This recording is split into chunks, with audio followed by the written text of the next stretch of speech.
Hi little pickles, welcome back to my YouTube channel. Today I thought I'd do something a little bit different, something I haven't done on this channel yet before, and that is my monthly favourites. Let me know what you guys think in the comment section down below if you enjoy this kind of video. I know that I love watching these kind of videos, but not many people seem to kind of do these videos anymore, and I don't know why, whether they've kind of gone down in popularity, but I really enjoy them. So I just thought I'd make one and see what you guys think. So let me know in the comment section down below. Don't forget to give this video a big old thumbs up and subscribe to my channel if that's what you want to do. And let's get on with the video. So the first favourite of the month is the Max Factor Smooth Miracle Primer. This is a really nice primer. I normally use the Smashbox Colour Correct primer and I do really like that one, but sometimes I do feel like it clogs my skin up for some reason. I don't know why, maybe it's because it's so thick, but this one, it feels definitely more hydrating and kinder on the skin. It does have like a slight tackiness to it, but not sticky as in like your fingers get stuck to it, but it's not too smooth so that the makeup literally just slides off of it. Really nice. And I love when primers are in a pump dispenser rather than a squeezy tube. I just feel like it's more hygienic, and I like the one pump, boom, done, and that is enough for your whole face. Next is the Bourjois Sculpt Light Strobing Highlighter, and this is a really pretty. I'll just do a little bit on the back of my hand. Let's just put a tiny little dot there.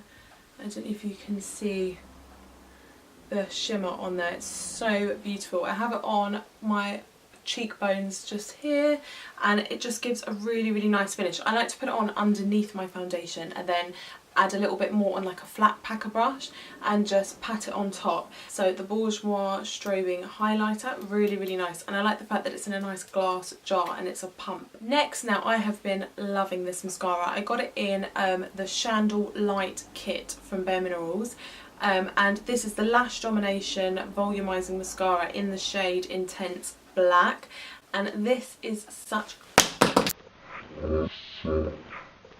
Oh my lord. This is such a nice mascara. I have it on today. I don't know if you can see, I don't have any false eyelashes on, and unfortunately on camera mascara always just looks a little bit drab, but this is a really nice mascara.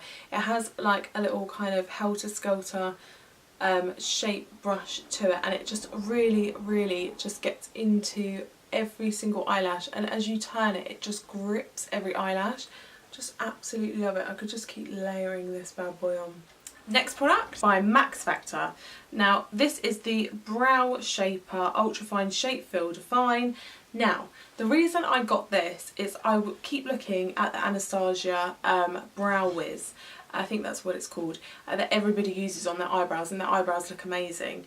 But for me, I think it's quite expensive for what it is, just an eyebrow pencil, and I don't really do much to my eyebrows, so I didn't know whether to get it or not, whether it would be worth it or not. And then I saw this. Now, from what the reviews I've seen of the Brow Wiz and how they use it, I reckon this might be a dupe for it, so let me know in the comment section down below if you think this looks like the Brow Wiz. You've got like a little tiny pencil, and I'll just draw, like, I don't even know if you can see because it's so fine. Like, it literally is like the finest lines, and it's not so hard where it's scratchy, but it's not too soft where it just comes off and you're like, oh god, it's all cakey and gloopy and weird. But it's literally just like the finest lines, and it's really nice for your eyebrows. I didn't think I'd love an eyebrow product so much. And then on the other side you've got like the little spoolie. Let me know what you guys think. This is, I think, $7.99, and I believe this is new from Max Factor. I bought it the other day, but I've literally been loving it ever since.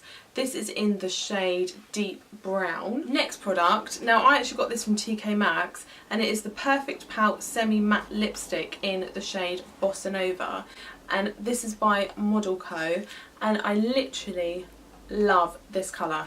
Now I'm always on the hunt for a lovely nude colour. It comes in that cute little box, and I love the packaging because you pop the bottom and pull it out. Oh, love it.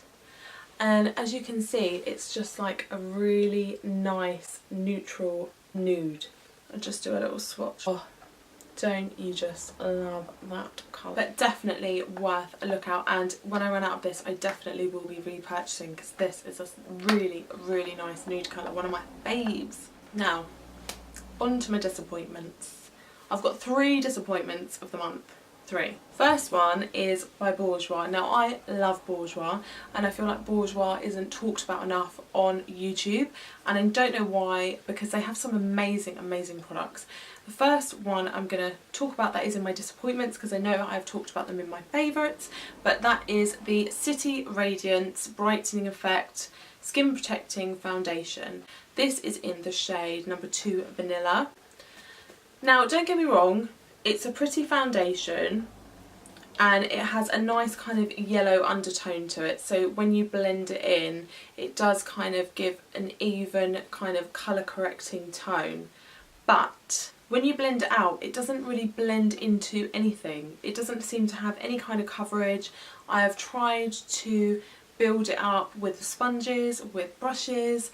Whenever you put anything on top of it, as in a liquid, as in like a liquid illuminator or any kind of bronzer or contour, it just breaks up. Like, it just doesn't like it. It doesn't like it at all. And it goes all bumpy and weird, like it's reacting to it. And I just find it really difficult to work with. I mean, if you had really nice skin and that is all you're going to put on, just like for a tiny little bit of brightening, then maybe it would work for you. But when I'm putting it on and I know I'm going to put powder on, I'm going to put a bit of highlight on, I might put a bit of contour on, it hates it. It hates its life. It just doesn't want to be on my face. Now, the next two products I'm going to talk about, I love this brand. I have so many products by this brand. Normally love them. These two I bought, which I wouldn't normally buy because I thought they were quite expensive, but I bought them anyway because I love the brand, are these two eyeshadow palettes. It's the Burgundy Bar eyeshadow palette and 24 Karat Nudes. These are by Maybelline. I know they've been out for a while. I believe the 24 Karat Nudes is the newer one, I think. They are so difficult to work with. And the colours in these look amazing. I'll show you the Burgundy Bar. So that is the colour selection in the Burgundy Bar. So you've got some nice whites, some reds, some purples, some golds. You've got a couple of matte colours for transitions. Most of them are shimmers. There's only 2 mattes. And then you've got... So you've got 10 shimmers and 2 mattes. And then I'll show you the 24 Karat Nudes. So in this one you've got 1, 2, 3, 4 matte. So that is the colour selection of the 24 Karat Nude. So you've got a bit of gold, you've got a bit of navy, you've got a nice purple and a green. Look beautiful, don't they? I don't know what's wrong with them. I don't know what kind of formula these are. They don't blend. They don't blend. And whenever you blend them together, they literally just turn into nothing. Like, not even the colour you put on. I don't understand it. The only one that I have used more, because they were $9.99 each, is this gold. Now this gold is like a kind of canary, try and swatch it, like a canary gold, and that is beautiful, really beautiful. That is the only saving grace of this 24 Karat palette. Let me show you, for example, say the green, that one there, it's patchy, it's odd. The purple, let me swatch loads of them and put them next to each other so you can see. Right, so these colours here, I've done green, I've done purple, I've done brown, and I've done the navy. They all look exactly the same. Say you want to blend two together, I know this isn't on my eye, but say you blend, they literally just turn into dirt. I don't know if anybody else has had this trouble with these palettes, because I was so disappointed. Like, I have so many palettes from like Makeup Academy and Makeup Revolution where they're like £2, £3, £4, £5 for a palette, like a huge palette, and their colours are amazing, they blend beautifully.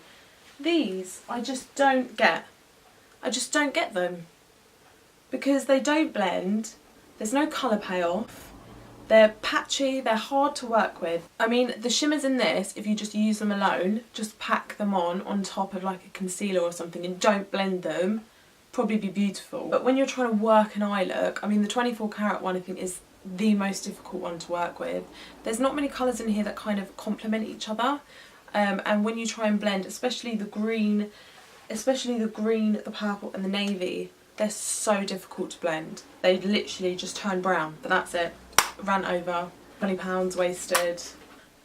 maybe I'll try and do something with them. I don't know. I'll try and make it work maybe. I don't know. I never give up, never give in. But yeah, that's it for this video. I hope you guys enjoyed. I do love these kind of videos because I love hearing like what products people like and what products people don't like. But yeah, let me know what you guys think in the comment section down below, and I'll see you on the next video. Love you.